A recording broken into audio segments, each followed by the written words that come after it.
Seth Jones. Well, good evening, ladies and gentlemen. We'll go ahead and get started, and we have a couple of stragglers after the 6 o'clock hour.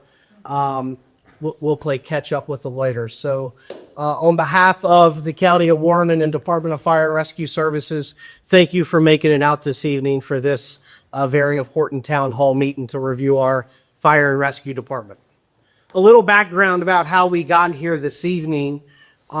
Several years ago, the County Fire Chief James Bonzano, in the Department of Fire and Rescue Services, started working with the county administration and our elected board of supervisors to create some long-term planning for our fire and rescue system. One of the things that we identified is the need for staffing, for facilities, and for apparatus replacement. With that is we felt it imperative to have a independent, unbiased review of our fire and rescue system to help us kind of, one, determine where we're at today and what we should strive for tomorrow.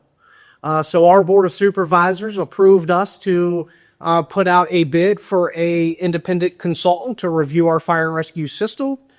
We put together a evaluation committee that consisted of citizens at large, fire and rescue members from our career and volunteer response system, our local union, Professional Firefighters Association, our county administration, and 2 of our elected officials. And through an exhaustive search, we narrowed it down in the board approved Matrix Consulting to perform the fire and rescue study. So with that, Matrix has really worked with us to get some preliminary data from the fire and rescue department, looking at a kind of a 3-year review from an analytical standpoint, and they're ready to provide kind of the 30,000-foot view of the findings of the fire and rescue department, and really kind of solicit a little bit of input and feedback from our community, our business partners, as well as our elected officials, our fire and rescue leadership, our volunteer response system. So Matrix has been here the last 2 days. They were able to tour our community yesterday. We took them for the beautiful ride. Robert actually looked at me and said, "Are we going to get anywhere flat soon?" But he was able to visit each one of our fire and rescue stations, tour each facility, meet our career and volunteer leadership of each facility, look at apparatus, and kind of look at the community structure that fire and rescue station serves. And today, they were able to begin the process of one-on-one interview sessions with county staff, our elected officials, and some of our stakeholder groups. They are here this evening for the town hall session. They'll be back in the office tomorrow, finishing out some of their one-on-one sessions. But I personally want to thank you for coming out this evening and taking a part of that. And I'll turn it over to Chief, and I'll let him introduce Robert Finn with Matrix. Thank you, Jim. Thank you. Good evening. Thank you, everyone, for being here this evening. I really do appreciate it. And I'll dovetail a little bit off what Jerry just said. First, I don't know everybody in the room. Jerry does. I haven't met anybody that Jerry doesn't know. But as I said, if you would introduce yourself, please, because I try to put a face with a name as I move through the community. Just a little bit about me. I'm not from here. However, I live in the Browntown community, and I love it. I love my wife and I live on Wayne Benson Road. We love living there, and we genuinely appreciate it. So I'm an invested stakeholder in the sense I'm a constituent. I genuinely care about fire and rescue and the services we deliver, but I also realize that I don't have all the answers. So I genuinely want to hear and be engaged with the folks in the room and know what you have to say. So with that, I'll turn it over to Robert Penn. Robert, thank you. Good evening. I appreciate everybody coming out tonight. I've got a short presentation that we're just going to go over some preliminary findings. And then the most important piece of this is discussing with you as a community what service levels you expect Is what's currently being delivered acceptable? Do you want more services? Are they providing services you don't need? And just get some feedback into the project team so that when we start to formulate ideas and shape the system, there's been community involvement. So there's several organizations that work to determine how to evaluate fire departments. And one of the leaders in that is the Center for Public Safety Excellence. So they've got a Commission on Fire Accreditation, and they have several components involved in becoming an accredited department that this type of study uses to formulate what good should look like in this county. So not a one-size-fits-all approach, like a lot of things where, you shall do X, Y, and Z, and it's got to fit in this hole or it doesn't work. So using their framework, we like to do community meetings because one of the things required is a community-driven strategic plan. Get the community involved and then have them give you some input into what fire services needs to look like. While this isn't a strategic plan per se, everything that we learn through the course of evaluating community risk, how well you're poised to deploy, and everything else can roll up and become a departmental strategic plan that they can use to develop one internally, or firms like us also come in and do these community-driven strategic plans once you have all these data points, so you can make informed decisions of, 10 minutes makes sense for us, or now that I understand what's going on, or no, 10 minutes doesn't make sense for me. I would like it a lot faster. So we're just going to give you a high-level look of what's going on, why different things are important, and then just get your feedback into services. If you don't see the fire department out doing enough community education and you would like more of that, just let us know that you think community education is important and you would like to see more of it, and what types of topics are important to you, and we can kind of discuss all that with their team, and then put the cost to everything, and certain things will rise to the top of this is critical and an immediate need. It'll go down into the lower priorities, and some things obviously cost a lot, and some have very little cost or can save money, which are obviously easier to implement if they have cost savings involved. But your input helps us shape the overall vision of what the community desires in terms of their fire rescue needs. So it's an important step of building the puzzle. So just our agenda tonight, I'll talk a little bit about our project team, the process that we're using for this study, what steps there are along the way, the timeline, and then kind of give you that high level look from the early data of what we're seeing in terms of the current system and performance. So I'm Robert Finn, I'm Vice President with Matrix Consulting. I spent my professional career in the Dallas-Fort Worth area with a suburban agency. Started off as a volunteer firefighter, ultimately did all kinds of jobs because I couldn't keep one position. So I was a fire chief for 6 years, and they moved me to police chief for my final 3. That caused me to want to retire early, and I joined Matrix 14 years ago. So I've been consulting with them for 14 years. I've done hundreds of studies across the country, including as far away as Saudi Arabia, for organizations of all sizes, shapes, and forms, including probably 50 county-wide studies of county-wide fire operations. So we got a strong team that's worked together for a number of years. Terry Lewis, he's also a retired fire chief and somebody I worked with when we were peer assessors and team leaders for agencies seeking accreditation. So we've worked with agencies to get them accredited through the process of that. So I understand that process, and Terry's worked with me for a while with that. Isaac Robles, he's our in-house GIS and data person. So he makes some pretty charts, graphs, maps, and all those other things that I'm not capable of doing. And then Amy's new to our team. She comes with a city administrator background, so she gives us that nice administrative look of tying in holistically. How does that impact other departments? Have you considered this, that, or the other as we're making recommendations? And is kind of new to us, learning the fire service specifics of it, but but she's a great person for us to lean on as part of the team.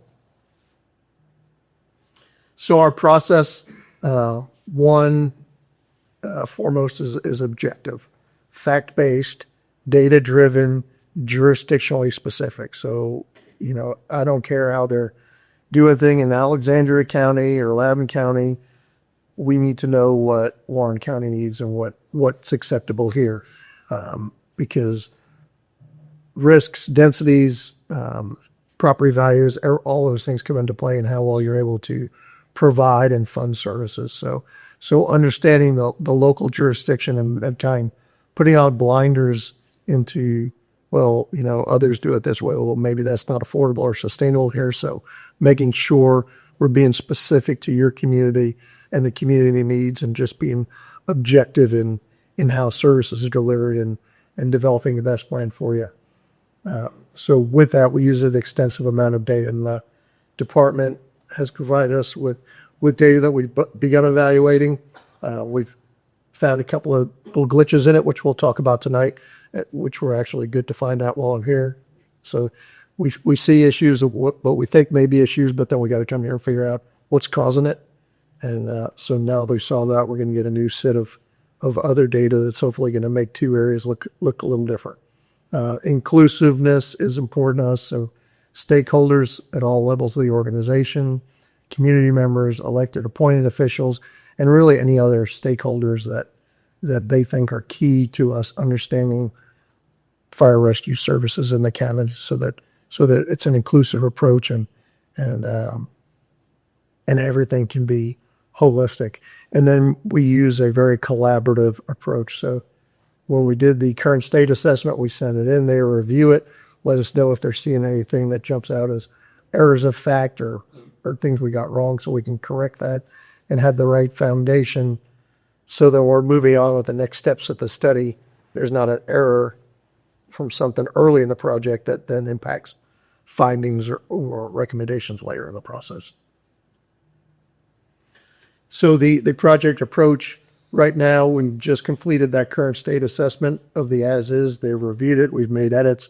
Now we're doing the on-site interviews and the town hall meeting to get more feedback into what people are thinking, what's important to them, where they see improvement opportunities, what's working well, and start to build the framework for what people think are important for us to evaluate and consider, because some ideas are great, but they're not affordable. Some ideas sound great, but then when you look at them, they're not achievable. So making sure that all that input is taken, and then we do the analysis to determine if we would recommend that as one of the paths moving forward.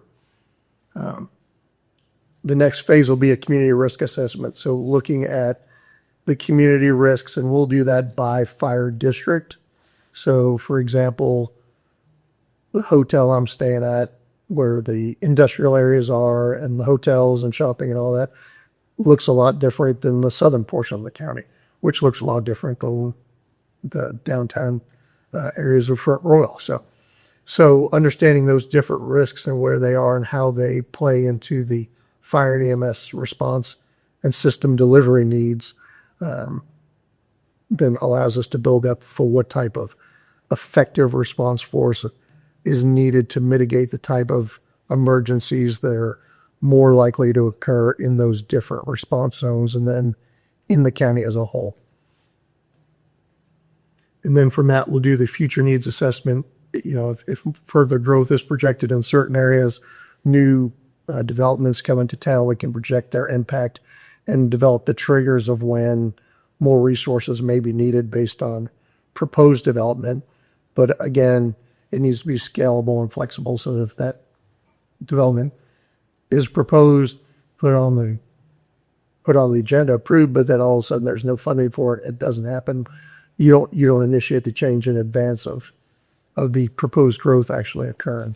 So making sure that those timings are in place. And then there's a draft and final report that's, again, reviewed, edits made that are needed. If there's any errors of fact, go back, reevaluate the data and look at and see if any new information changes. So it's a living process throughout this.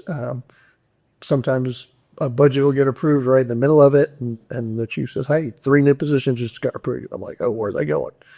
So now we got to add positions to this unit or this station, and it'll change. May change a recommendation that we're going to make because a change happened mid-study. So everything's got to be fluid, and we understand changes occur as we're going through the process. So just a quick map showing you A, where the stations are, and B, what the response zones are. So you can see stations 6, 9, and 12 sit right on or just outside the county. But what their service zones are within the county. So they serve 2 service areas, two different jurisdictions, and a portion of it being yours. So that's 6, 9, and 12. The others are interior to the county. So examining that, what's the call demand? Does it make sense to move those further into the county to improve response systems as well as the internal stations? Are they properly located, or, has the station's life been exhausted and it's a good time to think about a new station in a different location than where one is currently at?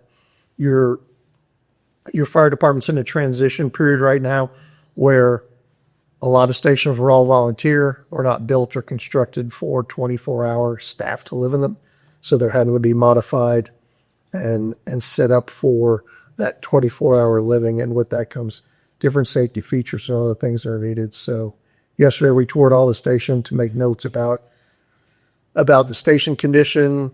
So we would understand that if it needed to be moved, okay, this isn't a brand new $6 million facility that was just built. This is one that's at end of life, and it makes sense. So why spend all the money to renovate it when it really is not a good location anyway, and it needs to be relocated? So that was the purpose of the station tours and assessments yesterday, so that as we're evaluating the different needs, if a station needs to be relocated and it's at end of life, that makes more sense than moving something that's still got a 30 or 40-year useful life. So in terms of call demand, population density is the green map on the right, and then the call demand is the red map on the left. You can see that call demand aligns very well with your population density. Front Royal, most people, most population, most things going on, most calls for service. About half of the calls for service on the county occur in Front Royal. When you see the less populated area to the north, so low population density, but that's where hotels, dining, restaurants, all the industrial centers, again, things that derive calls, they don't have a population density in terms of census demographics, but they had a risk profile of a lot of people come here. So that's driving the calls there. And then that little area out to the west is where your assisted living and seated living type facilities are. And they tend to have a higher call demand on your emergency medical services due to the age and the population that live there. So the rest of the county's got fairly low call volume, so not driving a lot of the call demand. Those 3 areas, Front Royal being the largest, really are driving the call demand currently. So understanding that, along with where the growth may occur and where proposed developments are, helps us shape where the most critical need for services are based on call demand. Like most suburban communities, your calls occur between 9 a.m. and 9 p.m. People wake up, they start moving, they get around, active in town, they have car accidents, other things cause emergency response needs, medical events are discovered, and the call demand goes up at 9 o'clock. People are winding down, they're going to bed, there's not as many cars on the road, and in the overnight hours, the calls start to sharply decline. So that's a typical suburban call demand chart where most of the calls occur during the daytime hours. If you get into places where there's a lot of nightlife for different things, all of a sudden you'll see these weird midnight to 3 a.m. peaks where all of a sudden it ramps back up again. But you guys are very typical for what you would consider a suburban call demand. So criteria that's important. So what are we looking at here? There are several standards, agencies that develop standards or criteria or different things to look at for the delivery of emergency services. So the National Fire Protection Association develops standards. They're not requirements. It's not law. It's guidelines and standards that jurisdictions can adopt if they choose to, or use to guide emergency response. Standard 1710 is for career staffed fire stations. So letter law, you guys are at FPA 1710. The worst standard we could try to apply here, because 1710, even though it's for career fire departments, has a one-size-fits-all standard. Dispatch time, one-size-fits-all. Travel or turnout time, one-size-fits-all. Travel time, 4 minutes, 90% of the time from any career staff station. Well, your road network, the rural nature of much of the county would not make that affordable, achievable, anywhere near fiscally responsible for this county. So immediately, when you see it, you're like, okay, you're not while every station has career staffing in it now, trying to comply with that would not make sense for this community. So they also have NFPA 1720, which is for combination and volunteer departments. That one has no time requirement for the first unit arrival because of the nature of it's hard to put a percentile of how effective you're going to be when people are dispatched. They have to respond from home, work, or whatever. They got to muster up a crew and then respond for the station. So it's hard to have any real 90th or 80th percentile response reliability on when a first unit is going to get there. So again, we have to rely on a clause in NFPA that says, or the authority having jurisdiction, so in this case, your board of supervisor, can set a performance standard that's acceptable for the community. NFPA 1720 does have guidelines for what's called an effective response force. How many people should be able to get on scene within a certain number of minutes for urban, suburban, and rural. So that fits your county pretty well. So there's still the timely response needed for medical incidents and fires. But now they've given some guidelines on you should be able to get 6 people there within X number of minutes. And if it's urban, faster, suburban, it's okay to take a little longer. And the rural portions can take even longer. So that's another good place to start. Then we've got the Insurance Services Organization, and they're more about what kind of fire trucks are needed based on the risk profile. If you've got tall buildings, you're going to need some ladder trucks. And assets being located within so many miles of structures, whether it's engine companies or ladder companies, and then they weigh in a number of other factors to give you your community risk classification. So dispatch is a component of how well dispatch is doing. Water supply is a component. So unhydrated areas score a lot worse than areas with hydrants that have the ability to produce an effective fire flow. So then your community gets a score from ISO. And we'll look at that report and determine, based on what you're doing, are there some easy points maybe you can get to move from where you are up one level, or what's it going to take in order to achieve a better ISO classification? Because while that's not the only factor in determining your insurance rates, insurance companies now use loss history for regions a lot more than they do ISO classification. It is one thing that can impact your rates. So improving that can somewhat impact your insurance rates.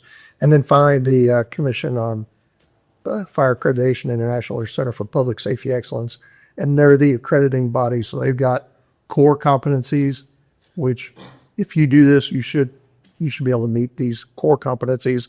And then there's other standards that are best practice, but are not critical to being an accredited department.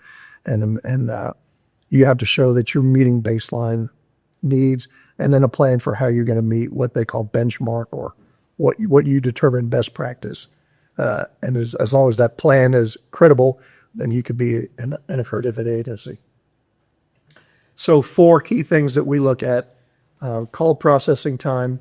So that's when you call 911. So from you, the customer, the clock just started. It's 6:25. You dial 911.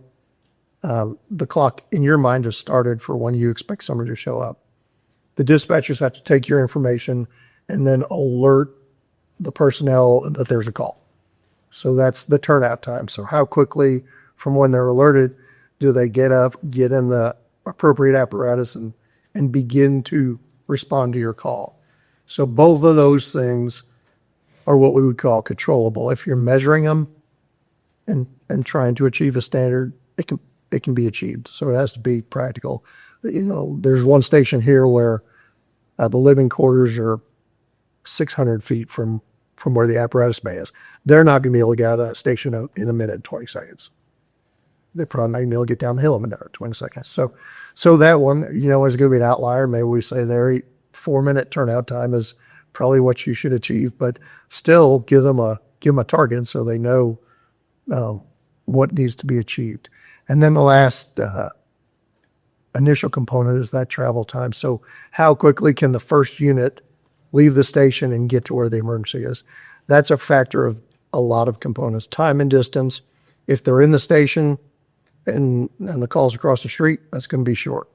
If they happen to have just brought a patient to the ambulance and they're en route back to their district and they're still the closest unit, it may be longer. So it's not as controllable. And the only way to fix that is better road networks, expensive, more fire stations, expensive, more staff or units, expensive. So it's the hardest thing to fix, right? So knowing what it is and then determining about whether it's acceptable or what good should look like here is another important piece of that. And then the last is developing the effective response force. So that's getting enough people on the scene to fix what's wrong. So why do they call us? Grandma's not feeling well. 2 people showing up in an ambulance will probably handle that. Grandpa just is in cardiac arrest. 2 people on the scene and a few more folks to help with CPR and transport the patient, starting IVs and defibrillating and putting on cardiac monitors and all that stuff. So now you need more people for that type of medical event than just a sick call. A car accident on a small side road where one car hit a tree, you're going to be able to handle that with a smaller crew than if it's a freeway incident. You got to block other lanes, have several vehicles involved, more victims, so the scale gets bigger. So making sure there's enough people to get on scene to mitigate the emergency. A small house fire takes less people than if the sprinklers went out at the double tree and that building catches on the fire. All of a sudden, you're looking at even 50 people on that scene where 12 on this scene can mitigate it effectively. So different scales require different people. And how are you able to do that? Your county is unique in the fact that there's not a lot of mutual or automatic aid immediate available. So when they call for help, somebody's coming from somewhere outside the county and sometimes over a hill. And the road network is not a straight line. So where I was in Dallas-Fort Worth, when I said pull a second alarm, well, poof, 5 different cities showed up with 40 pieces of apparatus, and here we were. Well, you're not in the position for that. So your personnel have to be better trained to be able to handle a lot of different types of scenarios, and they've got to be able to handle a lot of different tasks because there's not going to be somebody for every task. Someone going to have to do 2 tasks. I'm going to have to hook up to the hydrant and be the engineer on the fire truck pumping the water instead of having somebody at the hydrant while they're dropping hose and the engineers doing their thing simultaneously. So it takes a better trained force and people that are skilled at doing a variety of things than you would find in a metro environment where you can really throw a lot more resource at it. So that's where determining what's going to work here in terms of a volunteer backup system is probably going to be an important part of this study. Volunteerism in the fire services is harder and harder to get, You got to be certified now to be a volunteer. You've got to maintain your continuing education. And all those things take time. And that's not the kind of volunteering that most people want to do. Look, I've got 5 hours this month to volunteer. I'll go to this Habitat for Humanity project that's going on, and I'll help carry over because I can do that.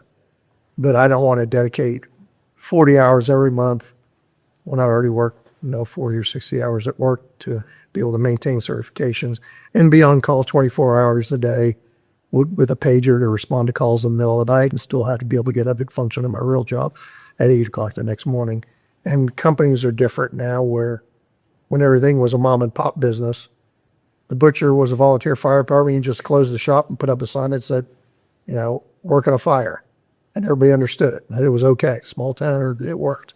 But, the large corporations and things here, they're not going to shut down the mill because Johnny had to run off and help fight the house fire. So all those demographics are changing, which is making the need for career firefighters different than it was when volunteers were trained locally, really no set national standards or state standards in terms of what was needed, and the systems ran independent. So as all those dynamics have changed, there's been a need for more career staffing and volunteer staffing, however it's going to work in your community to supplement or help the system. Sometimes it's, if you train somebody to help fill air bombs, they don't have to be a certified firefighter. You can train them in those types of skills.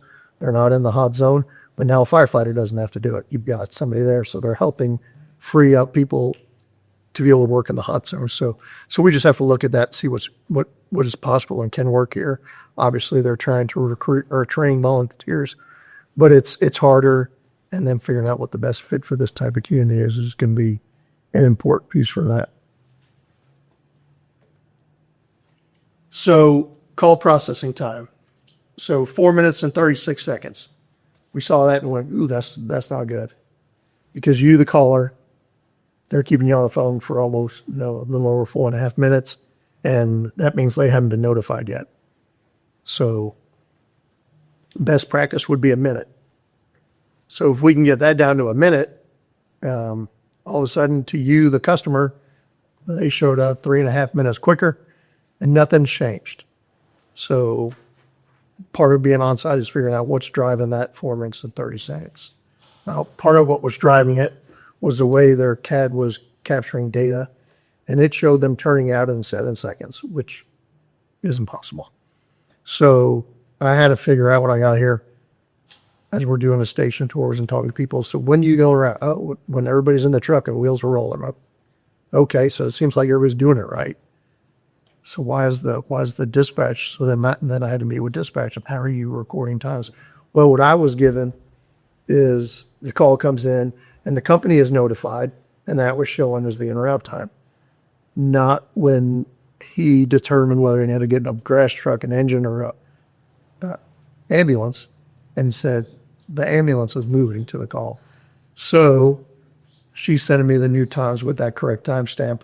So today, those turnout times, which, like that one station could be 4 minutes, and others could be 1 minute and 20 seconds, some maybe 2 minutes. Theirs are going to be longer just because they got to determine, which unit to take, and they got to move their gear from one to the other and be ready to respond on the appropriate unit. So we would expect longer turnout times. So we're going to see the turnout time number change with time data, and the dispatch time we think is going to come down. So then we'll be able to re-report that. But the important thing for tonight's discussion, because those are the two controllable things that we'll figure out ways to improve, is what we can't do. So we can't snap our fingers and fix the travel time. So the current performance countywide is 10 minutes and 5 seconds 90% of the time, and 7 minutes and 33 seconds 80%. So just to make it easy, if we're looking at 10 calls, one looks at how well you did on the 9th call, the other one looks at how well you did on the 8th call, if with all the times in order. So when you have a lot of calls, 90th percentile is great. But the reason 1720 lets you use the 80th percentile is because rural, again, lower call volume, you can get things skewed pretty quick. So determining in this system, what do you want to measure to 80th or 90th percentile is going to be important. And then determining how long you would expect it to take. So right now, at 90% system-wide, 10 minutes, 90%, and within 7 minutes and 30 seconds, 80%. As I said, that NFPA 1710 standard of 4 minutes, 90% is not going to fit here because you can see we're looking at a 6-minute improvement. That's going to take a lot of resource and a lot of money that, quite frankly, they can't account for. So why is that important? You can see there what happens for each minute of just a typical house fire. So it gets detected. If a building's sprinkled, the sprinklers get activated. Hopefully they keep it to the area of origin. The firefighters come up and turn off sprinklers, finish cleaning up, and there's not a lot of loss. If it's not sprinklered, when does it get detected? And then you can see what happens in 5 to 8 minutes. And then at 10 minutes, you're dealing with a large scale incident. So in order to keep it to a room and contents fire, the firefighters typically have to get on scene within that first 8 or 10 minutes of the fire starting to keep it to the room. After that, depending on if doors are open, doors are closed, what type of materials are in the house, the fire can grow and spread, and then eventually it becomes more of what they call a defensive fire, where they're not going in, they're fighting from the outside of the house and just trying to keep it to the structure of origin and not letting it spread to other properties. So when we looked at travel time by district, you can see that it varies. The left time is the 90th percentile, the right time is the 80th percentile. So Front Royal, again, center of the county, so even if they're gone, there's other resources they can get in quickly. Obviously, as expected, they have the best response time performance of 7 minutes and 19 seconds at the 90th percentile, and 5 minutes and 42 seconds if we go to the 80th percentile. And that's for all emergency calls, EMS, fire. We haven't on this broken it out by any specific types of calls. And then that carries all the way out to Linden at 13 minutes and 54 seconds, 90% of the time, and 11 minutes and 34 seconds at the 80th percentile. So when we drill down just a little closer to that, because Front Royal being an outlier, so now we're going to go Front Royal and then all other areas of the county kind of together as being more rural and as different risk profile.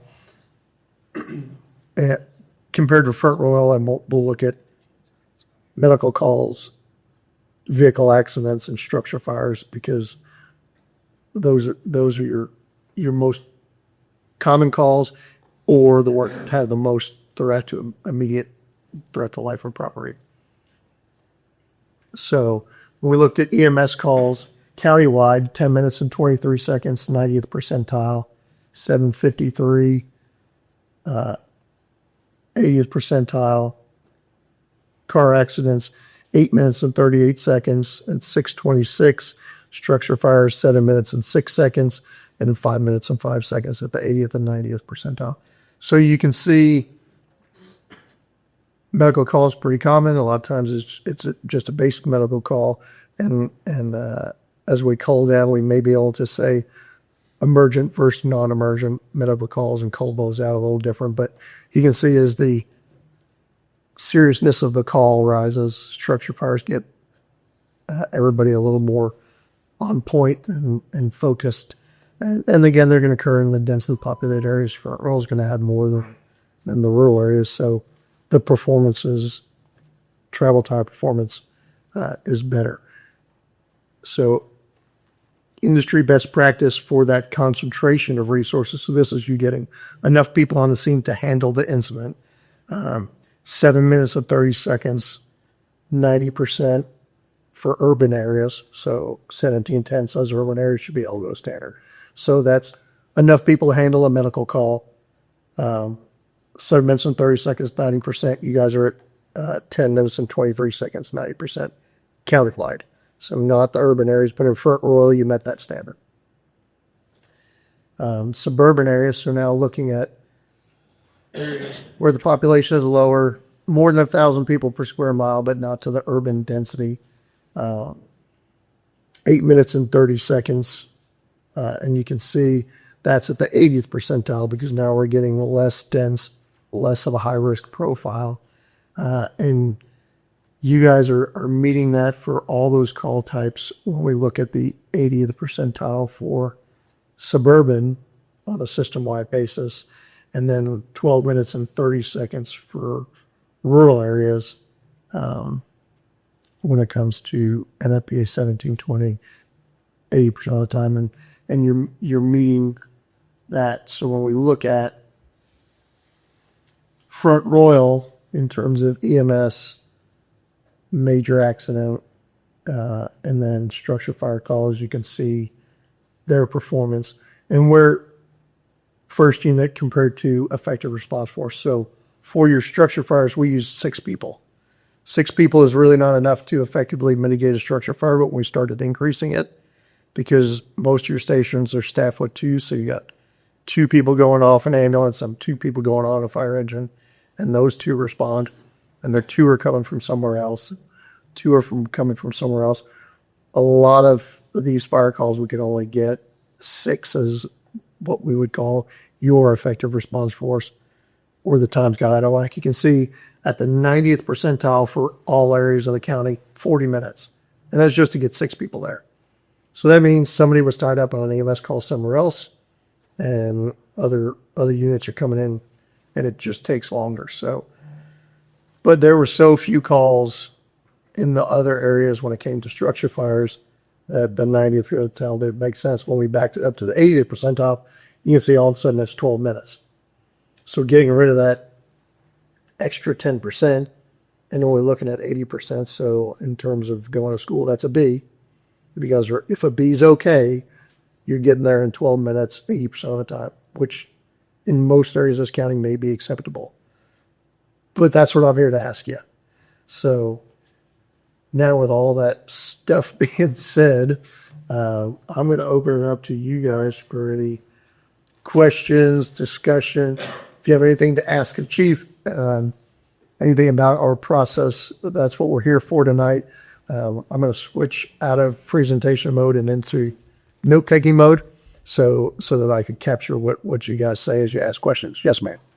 Are your slides going to be posted anywhere on a website for further review? Because, one, I could barely see the monitor. So that way we can look at it at home. I've taken notes. Yeah, I can send it to the chief, and they can make it available to the public. Thank you. Yes, ma'am, sir. I've got a comment, Yes, sir. not a question. I've asked that, told this to the chief and also Chief Maiatico. My name's Shane Ryerson, retired chief from Forest Park, Illinois, which is located about a mile west of Chicago. And it's a different environment. We moved out here 20 years ago, and we love it. Of course, how can you not love it coming from Chicago? But I just want to commend Chief Bonzano and his staff. When I came out here 20 years ago, of course, I took an interest in the fire service. I was with North Warren for 9 years. And to explain to people that aren't really associated with the fire department, what's happened now compared to when I came here, I think saying night and day is an understatement. And it's nice to see that the department wants to progress. There are some things I see by his stats. It's almost impossible. Travel time in this county. Give you an example of it. Warren County, I believe, is 215 square miles. The city of Chicago is 245 square miles with 2.8 million people. So your travel time, obviously in Chicago area, you don't have very far to go, but I can understand their issues. And I think the travel times, that's a big issue to against you. And I'm looking at some of your response times, and some of it's almost impossible unless the Board of Supervisors are willing to add 4 more stations onto your, and I think that's highly unlikely. I just want to comment about the progress of this department. I'm truly amazed. Thank you, Chief. That's all I knew to say. That explains your Center for Public Safety ASOS t-shirt. Well, it's not public safety, international fire chief. Oh, yeah, actual fire chiefs. Yeah. It's too Our far. state representative for a few Oh, yeah. years, so I think an interest in this stuff. Okay. Anyway, I saw you wearing the company logo. Nice. Not really for you, but for either Mr. Maiatico or you, Chief. Say his name, yeah, please. Jerry. And your name, ma'am, I don't know you. We're not. Denise Stoner. I live a few doors down from Stickery. Nice to meet you. Nice to meet you. When we called 911 one time a while ago for my son, we were around at the Rappahannock County, and we live in Lakefront Royal. Has that changed? Stone as far as the response has, so, or Yeah, because I found it one a little disconcerting that it's like I didn't call Rappahannock County. I called 911. Call from a landline or a cell phone? Cell phone.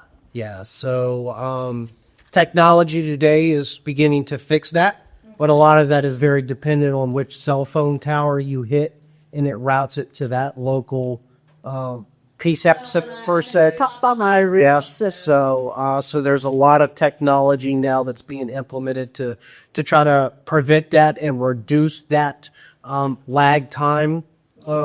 Very common for us on the north end or the west end. We are looking at traveling down 66 or out towards Strasburg Road, those areas, because of the cell tower locations outside of the locality may capture that.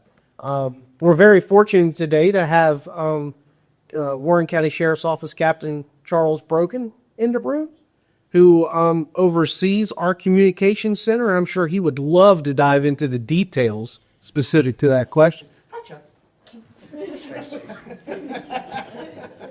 Summer shock. So yeah, so the short answer is yes. Technology is improving. You know, it we could get into so techie talk, but it's eventually going to get better. Okay. It depends upon your carrier. Whatever tower picks up your strength the hardest, that's where it's going to route to. Yeah. Because I know when I called, they're like, over Rappahannock County, we have to put you on hold to transfer you to Warren County. I'm like, excuse me? Yeah. I mean, there's phones in the town and county everywhere that are VoIP. Yeah. So like Comcast, you may not even get a 911 center anywhere close to us. It would go to a regional. Well, we show our landline phone because it was a fast VoIP. And then I used my cell phone, and I was, like I said, I was just shocked. It's like, this is Rappahannock County. I'm like, I have to call a special number to get over in Canada? They'll transfer you. Yeah. We had transferred any PSAP in the country. Mm-hmm. We just had to have their number. Yeah. Yeah, that was one of the things I was wondering if that got fixed. And then, because it ended up Chester Gap responded. And that's another question I have. We're Chester Gap, Station 9.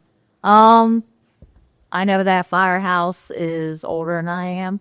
So is that something that we were looking into with the Ames split Rappahannock Warren? Was that? Yeah, absolutely. So we were able to take Mr. Finn up to Chester Gap yesterday. He was able to meet with District Chief Todd Brown. We kind of provided a little bit of the lay of the land and really kind of the mutual split between Rappahannock and Warren County.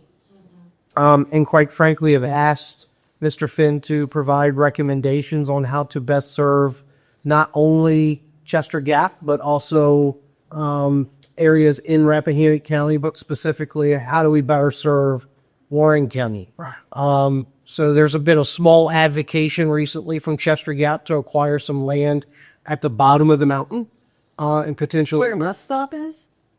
I'm not familiar with the bus stop. When I say bottom of the mountain, bottom of Chester Gap Mountain, right there where the old. Appalachian is. Yes, okay. Absolutely. Yeah. So. What is it? Yeah. So the question is if that fire station moves into Warren County, is that the best spot for it, or do we want to move it a little farther down the mountain potentially? So really, that long-term planning and long-term forecast to look at how to best serve the total response system of Warren County. Okay. And when you say long term, how long is long? It all depends on what their resources are, what our resources are, what county resources are. But, you know, obviously, if the volunteer fire company approaches Warren County and says, hey, we're going to buy some land, build a station, and move into your locality, you know, we need to be prepared and ready for that for planning purposes and begin to open the discussions looking at what that is. So, And in terms of our growth and future planning for our study, Yeah. we're looking forward at what they're guessing may happen in the next 10 years. 10 years. So, all right. Doesn't mean it will, but, you know. A question, short term as far as Chester Gap, do y'all plan on funding them come July 1st? I'll answer that, and it's not an easy answer. So, first of all, I listened to you last night, and your brother. Thank you, and God bless, and I'm glad he's well. This is really difficult.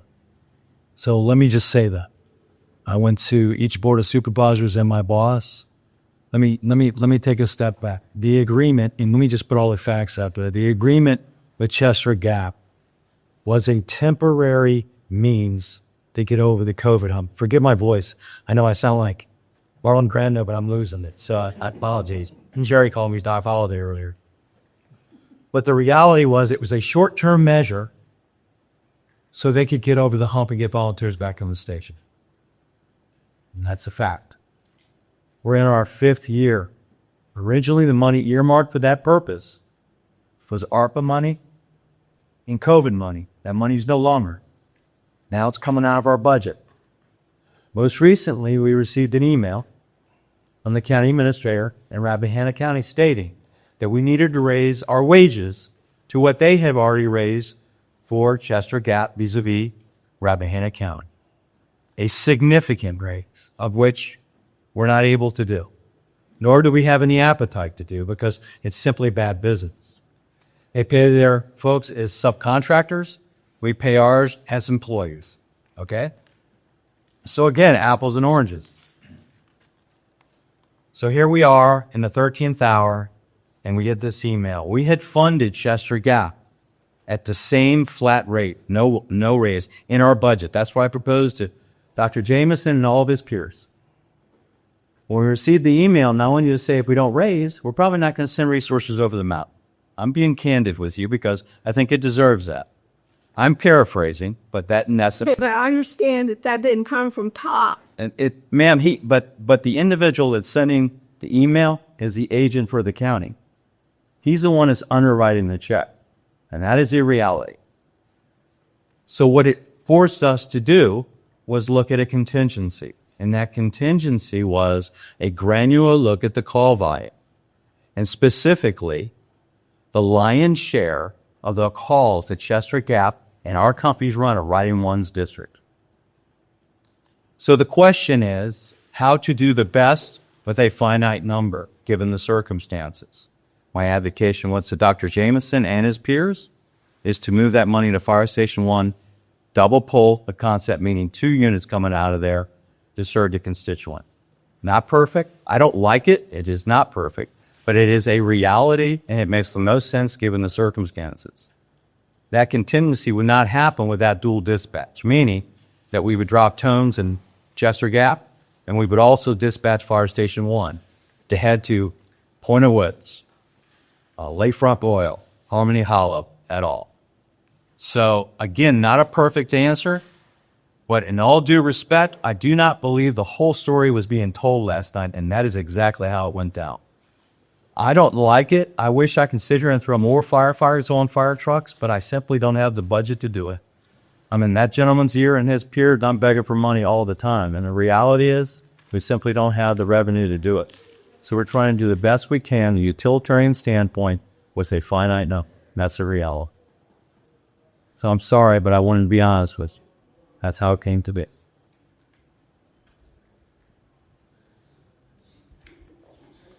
So, like, for rolls on be hand by from oil station 1 from now on? no, Chester Gap will still be dispatched. Chester Gap will get a annual contribution, just like before COVID, just like through COVID. Pre-COVID, Chester Gap was a volunteer organization. when a call for service pre-COVID came into for an area within Chester Gap, we dispatched Chester Gap as well as we dispatched Front Royal. What's being pulled back is the dedicated funding for the subcontractor agreement to put 24-hour, 365 staffing in Chester Gap. We're going to revert back to what happened really process of pre-COVID. We will continue to dispatch Chester Gap 2 calls for service in that area while simultaneously sending resources from Front Royal or other areas within the county. So Front Royal's ambulances and fire trucks can make it up High Ridge Road when there's 6 inches of snow and barely plowed? They make it up any other time. Okay. Right, so we send a fire in Lake Front Royal gets 9-1 Rivermont, Linden. It's not all handled specifically by one station. So My concern was when we called Chester Gap, they had to send a 4-wheel drive because it was 18 inches of snow, blah, blah, blah. I didn't know if downtown had a 4-wheel drive ambulance that could make it up there. well, we serve High and Up, which is higher than Lake Front Royal. We serve Blue Mountain. We serve Shenandoah Farms. We serve mountain communities all over. Mr. Finn was able to see that we have mountains everywhere. So our response system collectively is situated to handle all degrees of emergency response throughout the community. And to clarify, we're still going to send Chester Gap. They're still going to get dispatched. But there's not going to be anybody up there to run it. They don't have any volunteers. It's like 2. So, I mean, when you call them, who's going to drive? Respectfully, Chester Gap does have volunteers. They have indicated that they have and are able to make it sustainably on the fire response side. They have concern on the number of EMS providers in which they have, and that's why we continue to plan for the dual dispatch concept.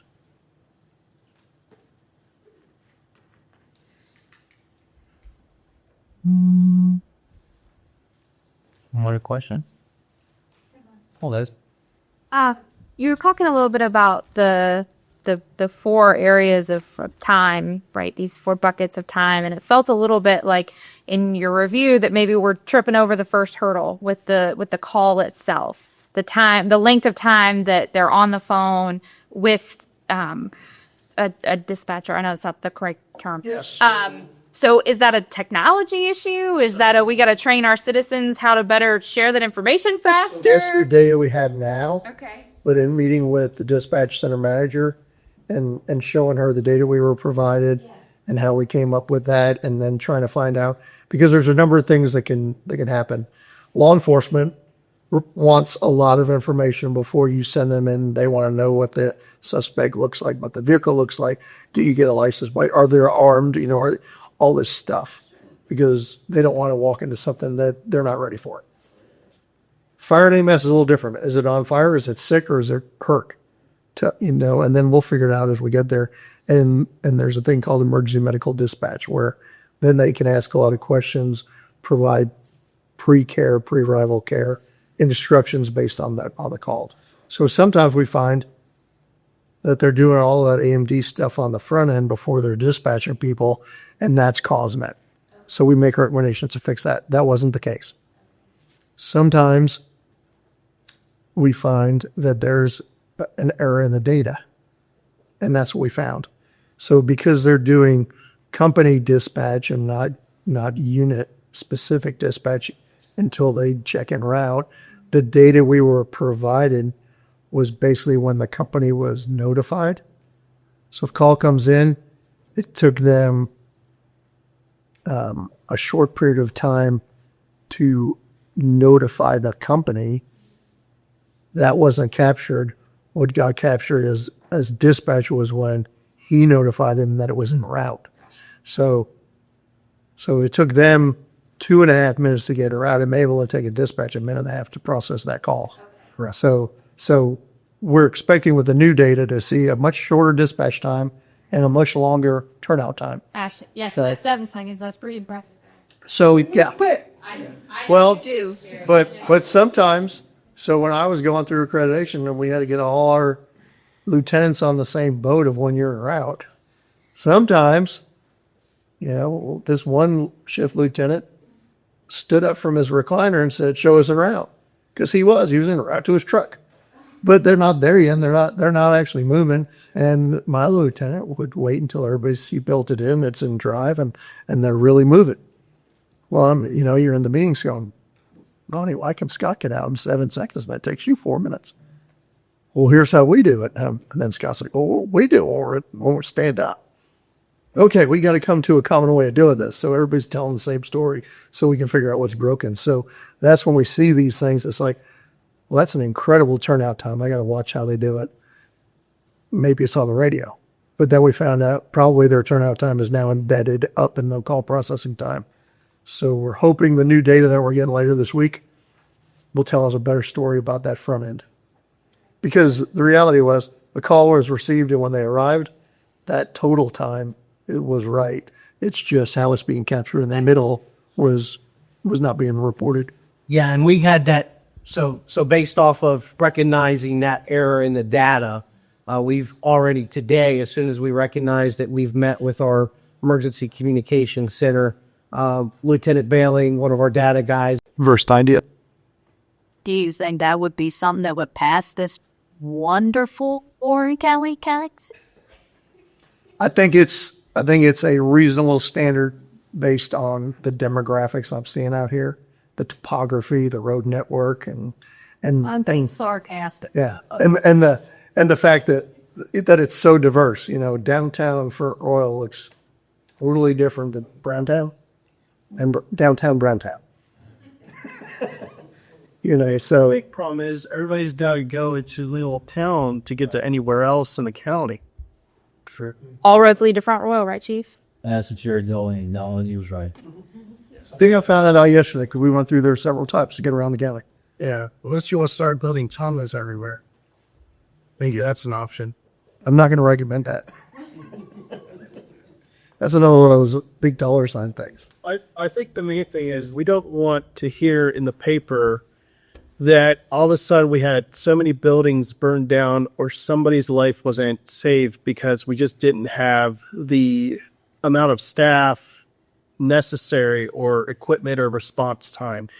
As long as everything runs fine, nobody cares. But once it appears in the papers, then everybody gets really riled up about what's going on. And rightfully so, right? And rightfully so. Correct. I agree with you.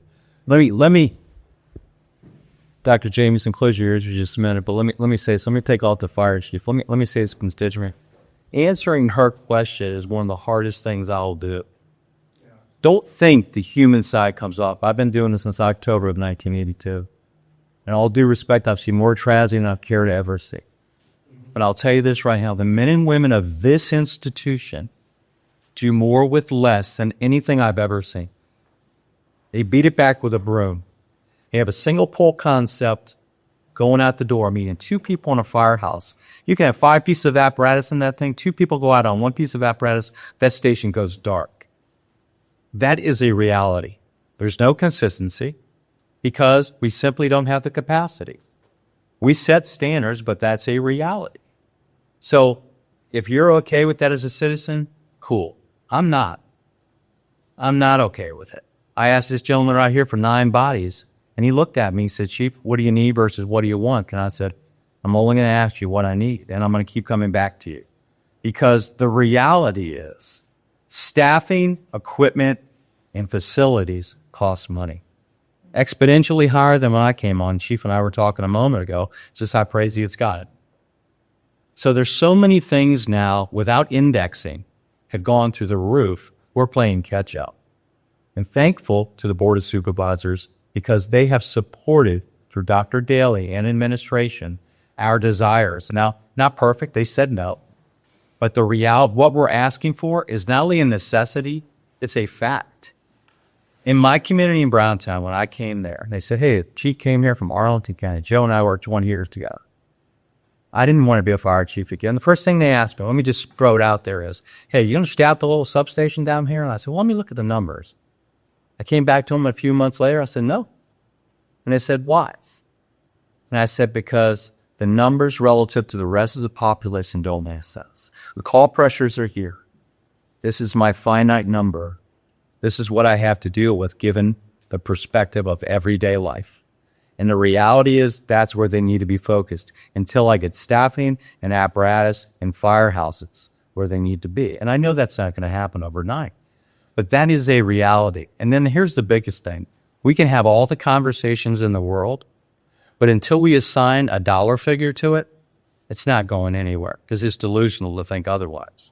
So all due respect to everybody in the room, when I'm retired, I will be a constituent that advocates for fire and rescue, not because I like them, because they need it. And that means something to me when my wife grabs her chest. I took my wife to Winchester Medical Center. Medic 3 took her.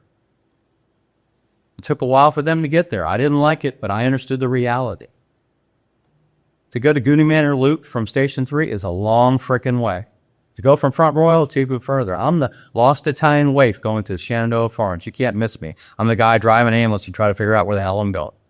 The truth of the matter is this system is stressed every single day because there's no capacity and there's no resiliency. And it's not because of the character of the people, but the people we work for.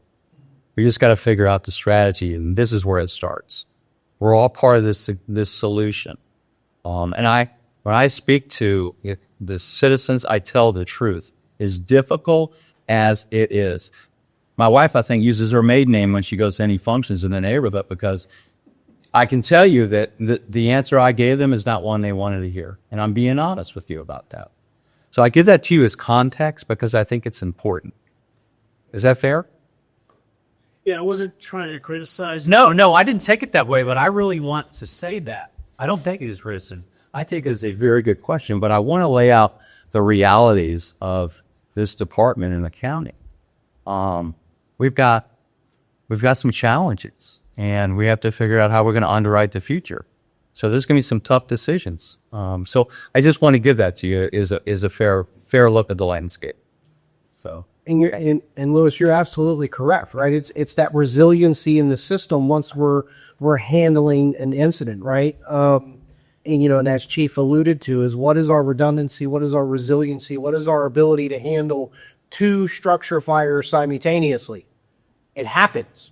4th of July last year, crews are working a structure fire in Shenandoah Farms, and they're dispatching a working house fire in the town of Front Royal. We didn't have anybody sin. We had 1 unit able to go. We did an off-haul to the system and asked for mutual aid resources. And quite frankly, I called Chief Cross, who's standing in the corner on the radio, said, you got to give me something. Yours is already burnt to the ground. Send me resources. Right? Yeah. He's like, let me get stabilized. Easter Sunday, just a few weeks ago. Chief Cross, it's his shift. He's a magnet, right? His crews are working, and they're literally utilizing a helicopter to hoist somebody off of the side of the mountain, an injured hiker. We have crews operating on an EMS incident, and we receive a call for a drowning, a victim who's capsized in their canoe and stuck underwater. 3 incidents, we were not able to provide additional resources for any other call for service. Right? So those types of things happen. Now, we've begun the process of preparing to data track. How many times do we go limited or no resources available? So, but it's something that we've never really looked at before on how many times does that happen. The men and women in this department work so hard, as Chief alluded to, both our career and our volunteer responders, to ensure a level of protection to our community. We just find it difficult. You're absolutely right. Until something significant happens or something bad happens, everybody thinks it's warm and fuzzy. It just feels like we're almost at the tipping point, if we aren't already, that more of this is potentially going to happen now. I don't know if that's actually the case, but it feels like that potential is there now. Yeah. And we've done a couple things, as Robert alluded to, maybe a volunteer backup contingency. So we've established technology procedures and policies and procedures to where when we get to only 2 stations available left in the county, we're sending messaging out to the entire system, both career and volunteer alike, saying, hey, we need you to report to your station because we're in a limited units available status. That type of programming, so we can create the resiliency in the system and not just depend on bodies in the station. But from a volunteer standpoint, it is very hard for that volunteer to stop what they're doing, go to the station. It may only be for a half an hour to an hour to 2 hours. Quite frankly, most recently, and Joe, thank you for coming out. One of the first things Joe got to handle as our new town manager was a significant flooding event in the town of Front Royal. I laughed the next morning driving to town and just seeing everybody going to work. And I'm like, I'm be curious to see how many people actually realize what happened last night. Because by the time they got up at 7 a.m. and started into work 9 a.m., it was gone. Mud. It was mud and some limbs. And quite frankly, the town crews had everything cleaned up so quick. We kind of giggled to ourselves. If it wasn't us sending out messaging, thank you, Captain, sending out messaging and making every phone in the community go off at 11 o'clock at night, they may have not even recognized it happened, right? But those types of things happen every day. One thing's true is when I wake up in the morning and come to work, I'll clear my phone of 8 calls for service that happened overnight, right? And the community don't see that, right? They don't understand that. So you're absolutely right. Louis, I do want to say in regards to strides we have made strategically. And again, this is a shout out to Board of Supervisors, Ed Daly, and the administration. And the staff that's in this room, we have increased our ALS staffing, our paramedic staffing, by roughly 1/3. And I continue to grow that simply because of the necessity of needing the ability of that continuity of care. As transport times, not only transport times, but qualitative care. You should be able to raise power exponential. The gentleman sitting next to you is one of our paramedics. He does a fantastic job. But all I can say to you is we need that commodity, not only good people and character, but that level of service in this county. And they've heard me probably to their blue in the face. When you run a fire in this county, I was someplace east a long time ago, and on our first alarm assignment, I got 47 people. God's honest truth. Chief, am I wrong? Oh, no. Here, I get 8. If I'm lucky, and I'm begging for that. Mutual aid assets, it's not automatic aid. It's mutual aid assets. I mean, he sent me a text right when I came here. He said, hey, man, we had a house fire this morning. And he sent me a picture of the house. The guys did a great job. I said, great job. And I said, second alarm. He said, no, first alarm, we had 9 people. That is the reality. So when you get on the scene, you're doing something. You're running a hand line. You've got sick people. The acuity level in the county is high. Motor vehicle accidents are usually trauma related, and with those, they got to go to a level 1 facility.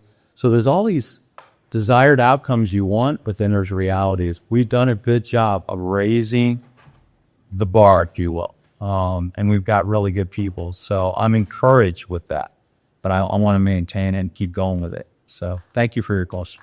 If I could add something that probably doesn't mean much to the public, but I've been in a lot of these meetings also over 30 years, and we're all concerned about fatalities, especially children. That's very difficult for all of us to take. But it might be apples and oranges. I worked in an urban area, but I was right next door to Chicago. Chicago could put 30 men or firefighters on a working fire, all right? But I've seen them lose multiple people, and this is being recorded. One thing that the public has to understand, and all I can say to you is make sure that you have a working smoke detector and a fire escape plan. Because I don't care if the chief's got 1,000 guys, and by the time he puts it on fire, remember, I think you made a point of how fire burns, and it burns fast. And if you don't get your family out of there, there might be a real good chance they're not going to get out. It doesn't matter how many people are put on that fire. I've literally been on fatalities where it's 2 blocks from the fire station. but because of the time that gets dispatched, and we pride ourselves in most urban departments of putting units on a fire or an EMS within 5 minutes. That's really hard to do here because you're going such a long distance. But I just want to point out that if we could get the public to simply understand that, it's not the firefighters' fault, because fire departments and police departments, the people that run the budgets, board of supervisors, you call them out here, city councils, they will determine the standard of service for their community, and therefore they'll allocate budgets for that. We'd love to have all the money in the world, but Chiefs, it's not there, folks. We all know that, especially budget. But I just want to point out again, you've got to have working smoke detectors and escape plans. See, I worked in an area where they take batteries out of the smoke detectors in the hallways and put it in their kids' toys. Next thing you know, you got 2 floors of a 10-story apartment going. What are we supposed to do on it? But since this is being recorded, I hope somebody hears this. Just make sure you've got those 2 things. Give your family a chance to get out. And I know we push fire education all the time. But you got to remember, fire service in a community's eyes is it's low on the totem pole. Where I came from, the most important thing to them was cell service and garbage pickup. We were a second thought, okay? But I can't point that out enough. But you can't blame fire. We all get affected by this. It's tough to see fatalities. And believe me, Chief and I've seen a few myself. But there's just sometimes you can't do anything. They're gone by the time you get there. Give your family a chance. And I'm going to point that out again. I might be redundant, but my house burned down 2010 out here. And I knew I knew there was going to be long response times here. So I made sure my family just get out of the house. The hell with the house. The only thing with the fire, I've been on a few hundred fires in my career. Having your house burned down, I've learned 2 things. It's not really a tragedy until you lose somebody. So I was really upset, don't get me wrong. And the second was I had a greater appreciation for what people went through with fires. I worked in an area that was very diverse, from the affluent down to the ghettos. And when you go to a fire in an apartment, they just lost their 2 kids, and all they've got in that house is all they own. Okay, I'm not relating that to shit. I think my first thought, man, I'm glad I had insurance. But I had a better appreciation. Protect your families that way. They're doing the best they can. All firemen are doing the best they can. Worst thing you see is a fatality. There's just a lot of times they're unsavable, folks, and that's where it comes down to you guys. Don't make sure it's not unsavable. Make sure that it is savable. I've talked enough for it. Thank you. I can make a couple of comments. Well, all of this conversation really reflects back on why this study is being done. And I had a chance to talk to Mr. Finn for an hour or so. And, one of the things that's important, and I think more education are going to be necessary about what's going on into the study, and more public feedback needs to be arranged than this town hall. That's what I said.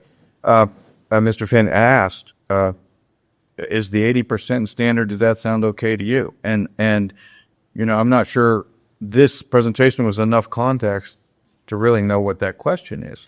But what we're getting to is, in general, there are bookends here. There's the universal that I learned some new terminology today. NFPA 1720 and NFPA 1710, right? And one of them is it's a universal 4-minute response time, 90 percentile, it's like that. If we want that, then Mr. Finn made a reference to that's not going to happen. I think that it might be a verbatim quote.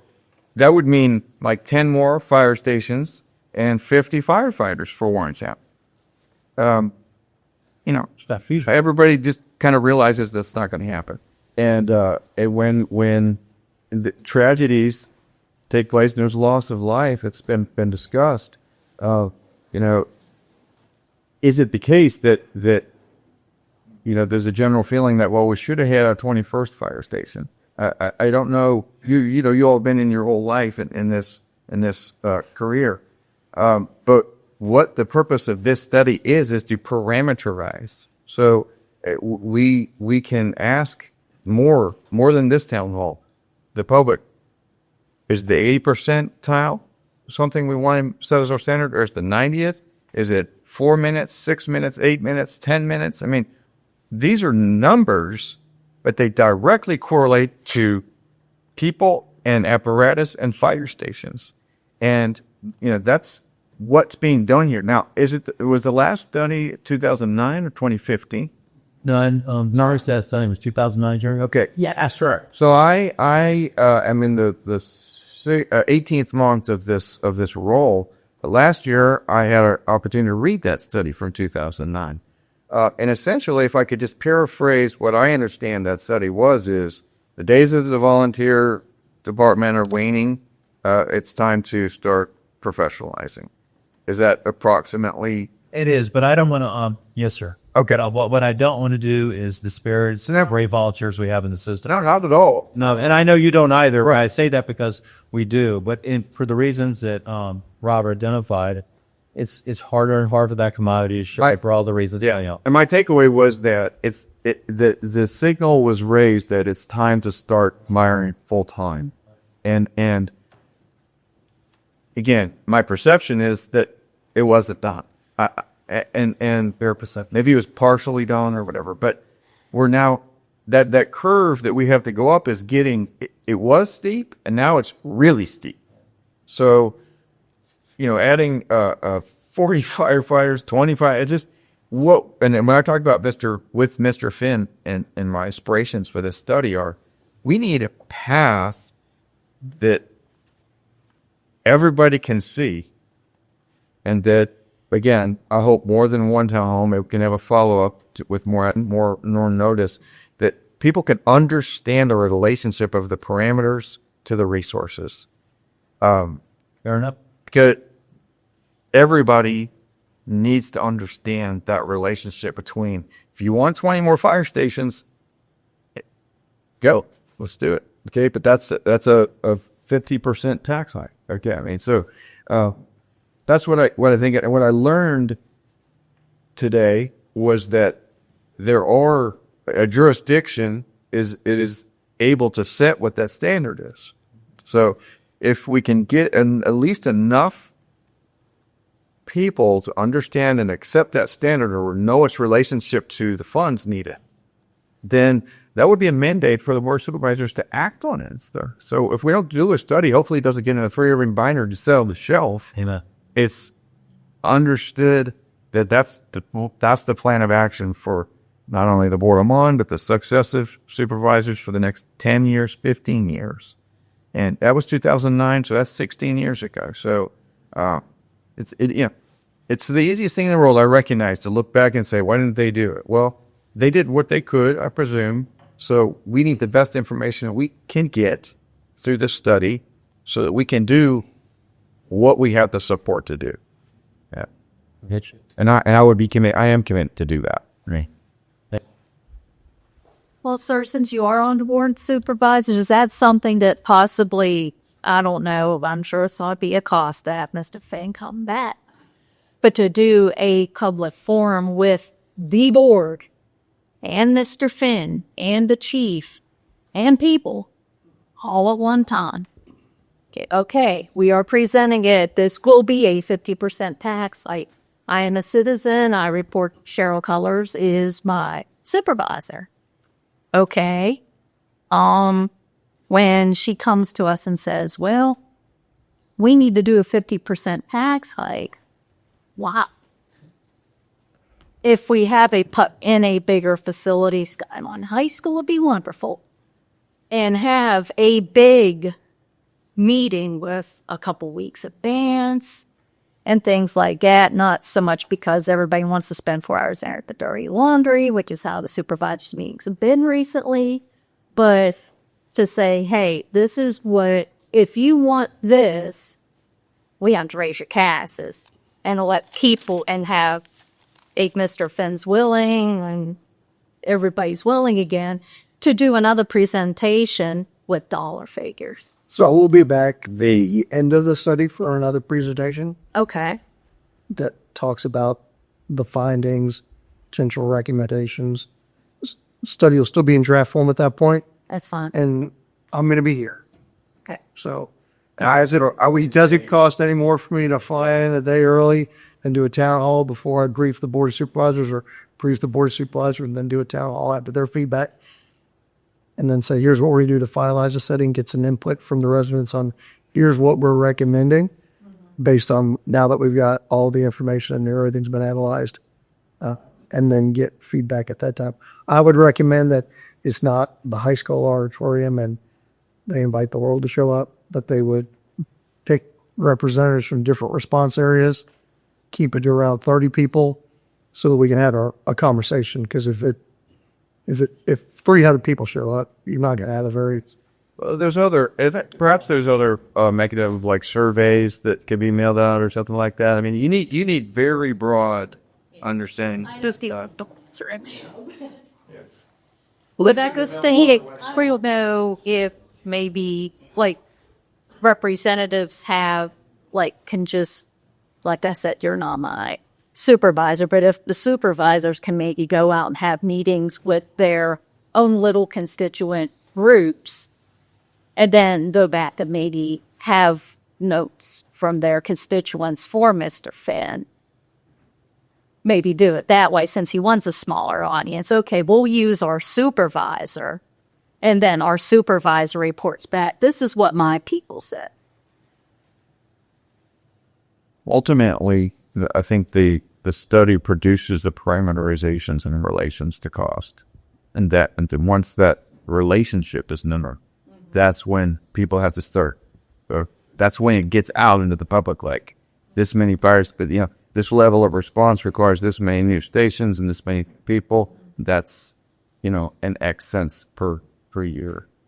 Mm-hmm. There are another things which may at some point surface as options, like perhaps I forget the term or reference. Something that dedicates and the citizens dedicate funds to this purpose particularly, rather than it's in the bucket of everything else the board of supervisors has to do, and this is how much gets allocated. That's done in other jurisdictions. So yeah, and Dr. Houston, you're on to something. The bond referendum is very specific. So, and you can end all how you want to, the distillation, if you will, how you want to slice it. But as an example, if it was specifically for a firehouse or for safe, what we refer to as safe staffing, and in the numbers, and then to your point, you keep the numbers to 20, 30 people. You have the honest conversation with the people. You inform the constituent base to the best of your ability. You have your representatives from your respected board supervisors in their districts. So it's well vetted, and then you put it on a ballot. And then, earmark with a specific dollar figure. And the reason I use this is only because I'm familiar with it. There's probably other mechanisms, bonds, referendums, tax levies, etc. But the point is the consumer is informed, and they're allowed the opportunity to go to that balance. Yeah, I want a firehouse. No, I don't want a firehouse. But you've given them the opportunity to have a voice. And it allows you to have that give and take with the constituent base so they understand the actual context of the issue and actually the implications of acting or not acting. Yeah, because, I'm with that lady over there. I didn't realize Chester Gap was so understaffed, basically nobody there, until I came here today. And prior to them coming aboard, we had 2 firehouses within this county, Fire Station 8 and Fire Station 5, that were completely volunteer funded, and they had the same issue. So it wasn't atypical. It's an opportunity of trying to move standard deviation, trying to move the numbers in the right way. And we're slowly getting there. However, it's going to take a while. Anyway, I know you don't need a history lesson because you were no better than I, but that is a fact. I do think the strategy is huge.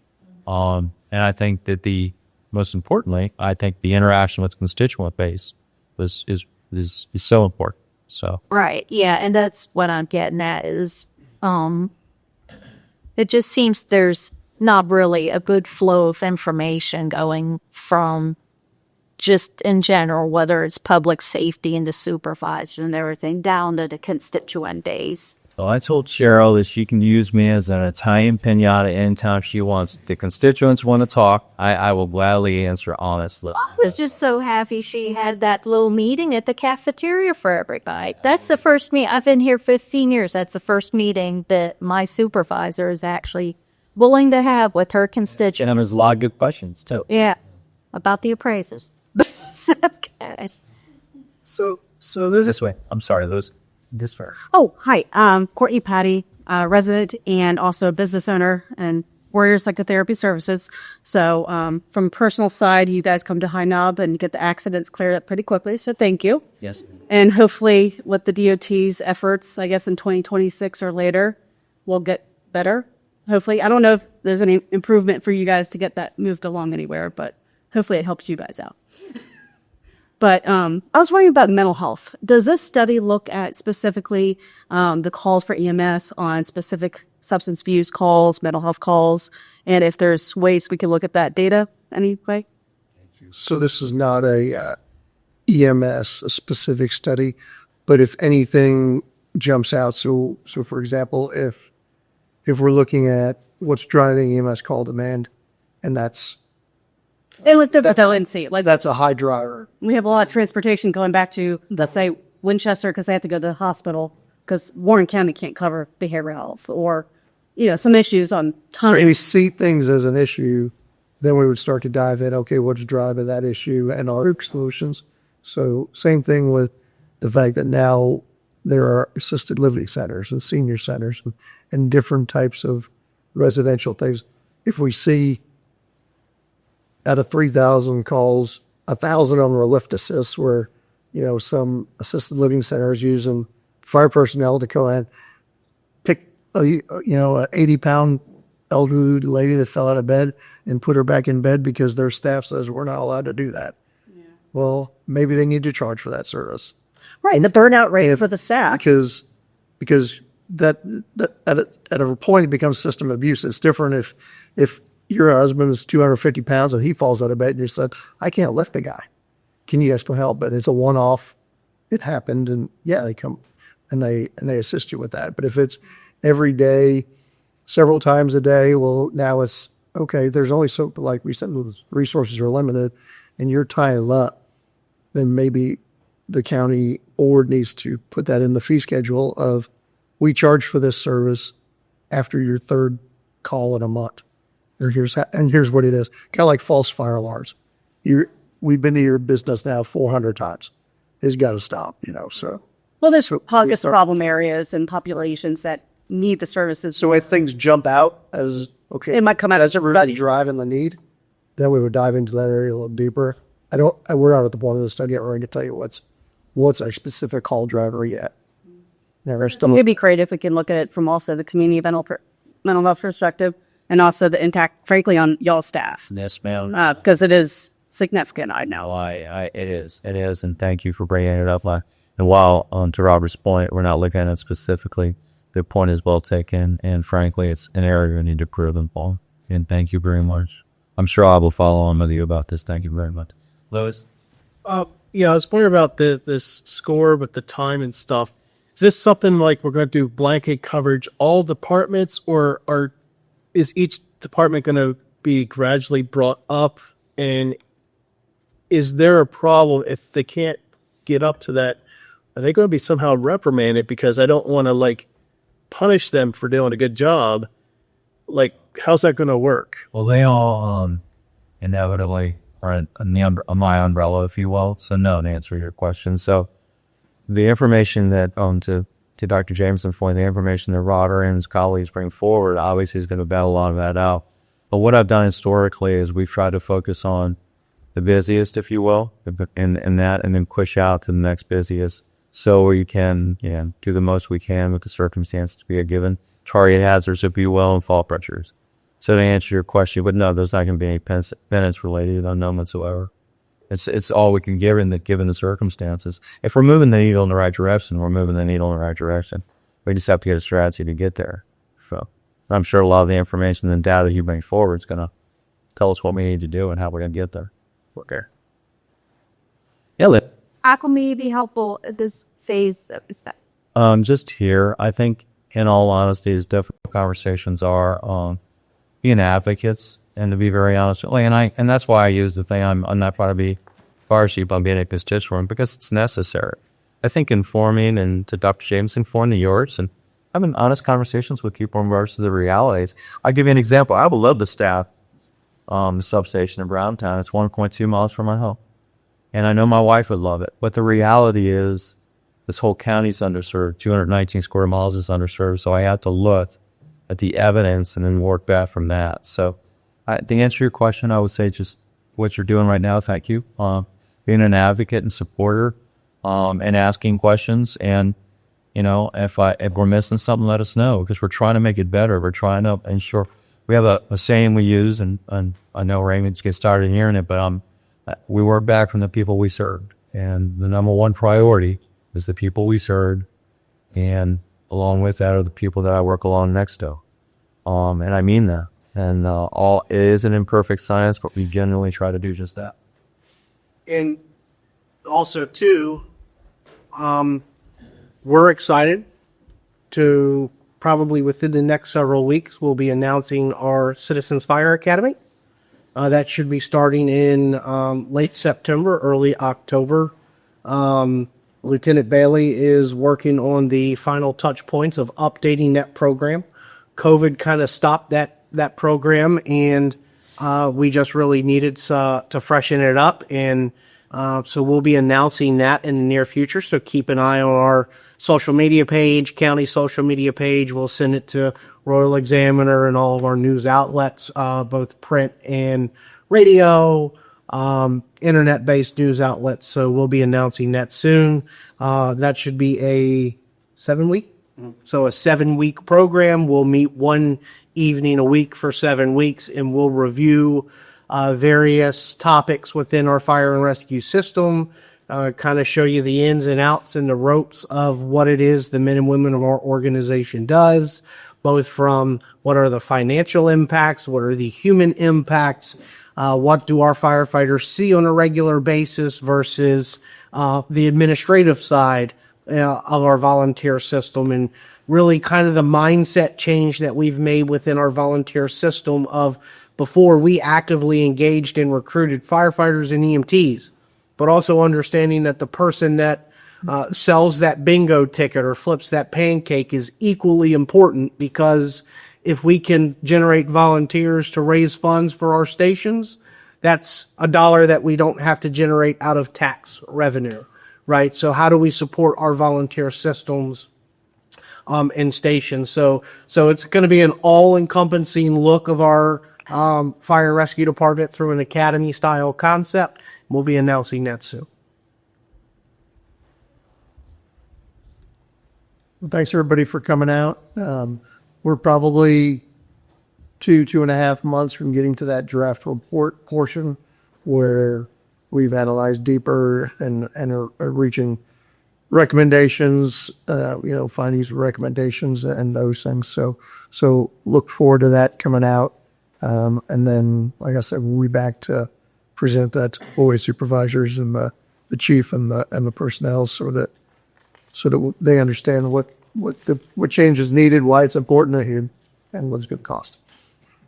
And to everyone, too, thank you so much for being here. We greatly appreciate it. If you have any questions, you pick up the phone and me follow, or email me. Then, but anyway, help. Courtney, it's good to see you again. Y'all have a wonderful evening. Thank you.